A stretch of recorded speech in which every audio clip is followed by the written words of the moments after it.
अच्छी तरह से याद रखिए कि जब हम क्रिया योग सीख रहे हैं तो अपनी डायग्नोसिस करें, हमारा पोजीशन क्या है, हम कहाँ पर खड़े हैं।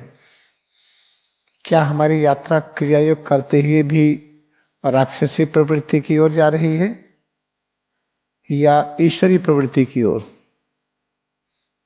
ईश्वरी प्रवृत्ति राक्षसी प्रवृत्ति दो है और दोनों का संयुक्त रूप परब्रह्म है।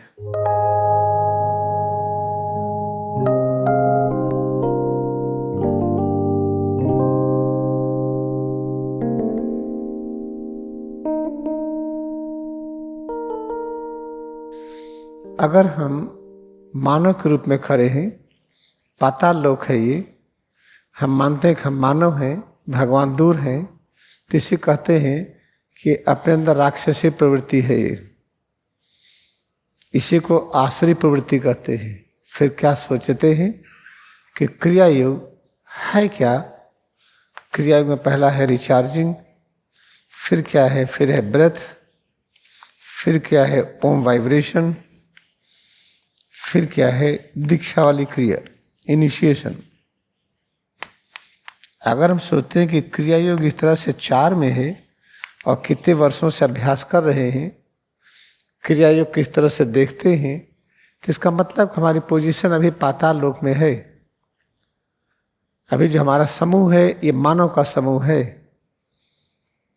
जो समूह है कौरव पक्ष का है। अभी हम पांडव पक्ष के समूह में नहीं आए हैं। चलिए, अगर हम ये समझते हैं कि जो रिचार्जिंग और श्वास में ध्यान, ओम वाइब्रेशन में, दीक्षा वाली क्रिया में एक कोई भी एक करिए तो सब हो जाएगा। क्योंकि एक अभी कर नहीं पाते हैं तो इसलिए इतने तरह से करना पड़ता है।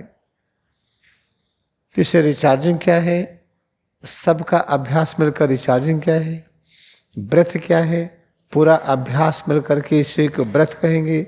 ओम वाइब्रेशन क्या है, सब मिलकर के ओम वाइब्रेशन। दीक्षा वाली क्रिया क्या है, सब मिलकर के दीक्षा वाली क्रिया। अगर दिमाग में यहाँ तक बैठ गया तब हम पाताल लोक से ऊपर उठ गए हैं। फिर कहाँ हैं, पृथ्वी पर रहते हुए भी हमारा सिर आसमान में है, स्वर्ग में है। आसमान का अर्थ है आसमान नहीं, आसमान का अर्थ विराटता में है। ऐसी स्थिति में आपको जातिवाद नहीं आएगा। हिंदू मुस्लिमवाद, ईसाईवाद, धर्म की विविधता नहीं होगा, पारिवारिक विभेद नहीं होगा और राष्ट्रीयता नहीं होगी। पूरा वसुधैव कुटुंबकम भी पूरा ब्रह्मांड ही एक घर है, तो हम अलग से राष्ट्र कौन सा बनाएं। ऐसी स्थिति में जन्म और मृत्यु ये नहीं दिखाई पड़ेगा, केवल अमरता दिखाई पड़ेगा। तो आप अंत में जानिए कि अच्छा रिचार्जिंग सीखिए कि रिचार्जिंग सीखते सीखते आपको ध्यान होता जाए श्वास पर ध्यान क्या है, ओम वाइब्रेशन क्या है, दीक्षा वाली क्रिया क्या है। इसीलिए रिचार्जिंग को कहा गया है प्रभु में भक्ति का अभ्यास। तो प्रभु में भक्ति का अभ्यास ये क्या होता है। चलो सोचते हैं कि हम लोग भारत के हैं, हम कृष्ण भगवान के बारे में जानते हैं। कृष्ण भगवान बहुत बड़ा काम किए, सारे कौरव पांडव के इकट्ठा कर लिए जो कभी इकट्ठा नहीं होते थे, एक जगह पर इकट्ठा किए और क्या सिखाए, क्रिया योग ध्यान। उसी क्रिया योग ध्यान को महाभारत कहते हैं। ऐसा क्यों सिखाए वो, क्योंकि वो दुर्योधन को समझाते रहे कि दुर्योधन तुम्हें पांडवों का ख्याल करना है, तुम राजा रहो लेकिन पांडवों के लिए कुछ तो दो। तो दुर्योधन है कहाँ और हस्तिनापुर है कहाँ। इसको कई बार हमने स्पष्ट किया है कि सिर से पैर की उंगली तक ही हस्तिनापुर है, क्योंकि इसमें जो ज्ञान है, जो शक्ति है, जो शांति है, जो कर्मठता है, सृजन शक्ति है, उसको दिखाने के लिए हाथ से ही, तो इसी हाथ को हस्त कहते हैं और इसी से इसका नाम हस्तिनापुर पड़ा है। ठीक है, हस्तिनापुर है तो इसका राजा कौन है। पांडवों को तो वनवास हो गया था, उसके बाद लौट के आए, भी राजवास तो मिला नहीं, जो मिला भी था हार गए थे। फिर क्या कहते हैं कृष्ण भगवान कि इनको कुछ भी दे दीजिए। अब सिर से पैर की उंगली तक हमें कहें कि ठीक है, हमारी बुद्धि में ज्ञान ना आए लेकिन हाथ में दे दीजिए, हाथ में ज्ञान ना आए लेकिन कान में दे दीजिए, पैर में दे दीजिए, कहीं भी तो दीजिए, दिव्यता तो हो। तो दुर्योधन क्या कहता, नहीं केशव, सुई की नोक भर भी जगह में नहीं मिलेगी बिना युद्ध के। इसका अर्थ क्या है, काम क्या है, जो हम स्वाद लेते हैं खाने में, आंखों से जो देखते हैं, कान से जो सुनते हैं, जो स्पर्श से क्रिया करते हैं, ये सब क्रियाओं से जो हमें शक्ति मिलती है वही काम शक्ति है। और सिर से पैर की उंगली तक हर जगह काम शक्ति व्याप्त है। ये तो काम शक्ति व्याप्त उसी का राज्य है। कमजोरी आ जाएगी, चल नहीं पाएंगे।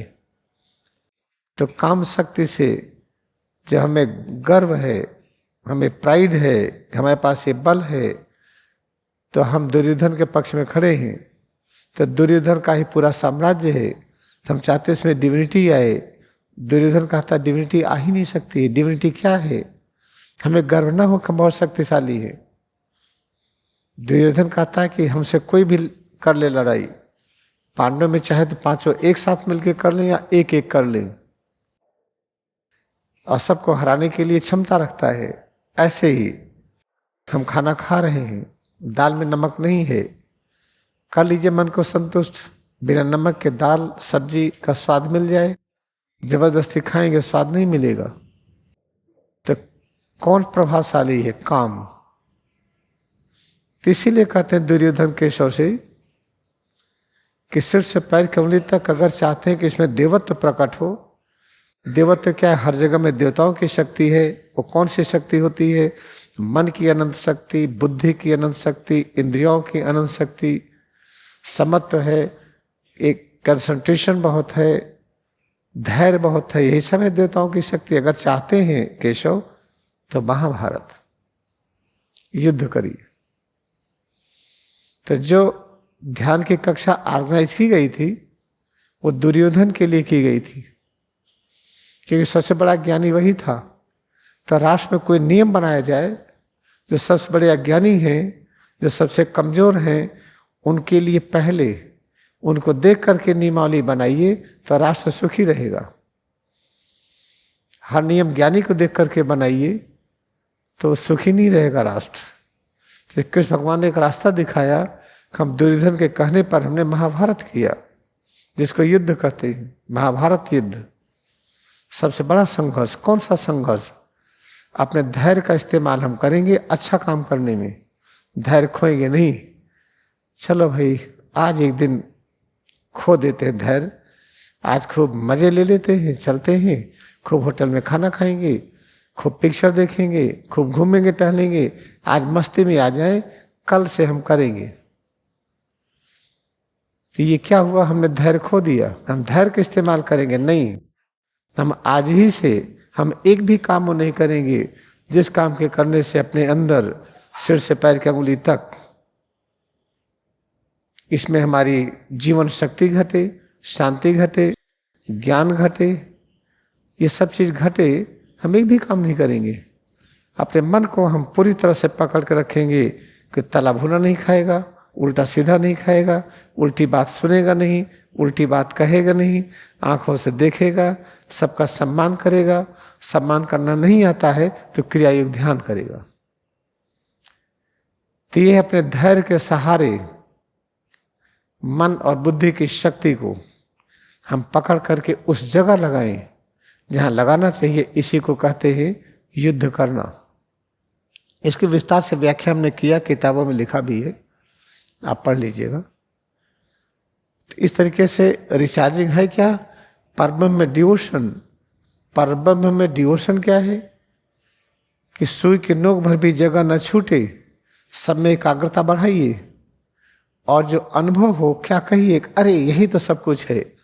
रिचार्जिंग नंबर 1, अरे जो अनुभव हुआ क्या बात है, यही तो सब स्वर्ग है, इससे अच्छा कुछ हो ही नहीं सकता है। चलिए भाई अब ये रिचार्जिंग अब क्या है, अरे वाह ये भी बहुत अच्छा है। नंबर 2 क्या है, अरे इससे अच्छा कुछ हो ही नहीं सकता है। हर स्टेप रिचार्जिंग का जब करिए मन इतना एकाग्र हो जाए उसमें, उस अनुभूति में इतने लीन हो जाइए कि सब कुछ वही है। क्योंकि परब्रह्म सिर से पैर की अंगुली तक के रूप में प्रकट हो रहे हैं, तो रिचार्जिंग जो कर रहे हैं उसका लक्ष्य क्या है कि हम छोटे छोटे अभ्यास के द्वारा पैर की अंगुली से सिर तक इसमें एकाग्र हो जाए। तो रिचार्जिंग क्या हुआ? डिवोशन इन परब्रह्म, ईश्वर में भक्ति है। ये व्यायाम नहीं है, एक्सरसाइज। इसके और अनेक पहलू हमने बताया है, आज से यहीं तक सुनिए। तो चलिए हम लोग परब्रह्म में भक्ति प्रकट करें।